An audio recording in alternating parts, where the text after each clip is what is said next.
Chapitre 3 La maîtrise des appétits et des passions. Abstenez-vous des convoitises charnelles qui font la guerre à l'âme. Ainsi parle l'apôtre Pierre, 1 Pierre 2.11.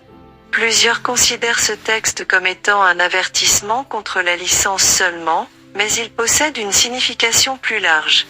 Il interdit toute satisfaction des appétits et des passions pouvant nuire à la santé.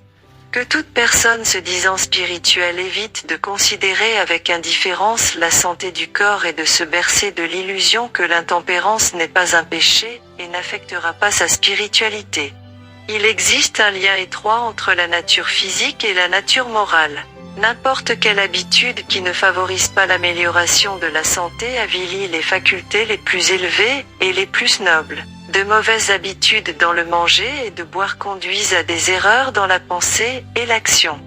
L'indulgence à l'égard de l'appétit fortifie les tendances animales, leur permettant de dominer sur les pouvoirs mentaux et spirituels.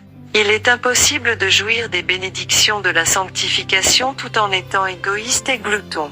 Beaucoup de gens gémissent sous le fardeau des infirmités à cause de mauvaises habitudes de manger et de boire qui contreviennent aux lois de la vie et de la santé. Ils affaiblissent leurs organes digestifs en laissant libre cours à un appétit perverti. La capacité de la constitution humaine de résister aux abus est merveilleuse, mais persister dans la mauvaise habitude de manger et de boire avec excès affaiblira chaque fonction du corps.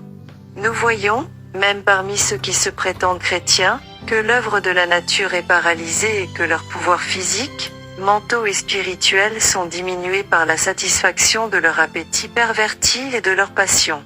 Que ces personnes faibles considèrent ce qu'elles auraient pu être si elles avaient vécu de manière tempérante et avaient travaillé en faveur de leur santé au lieu d'en abuser.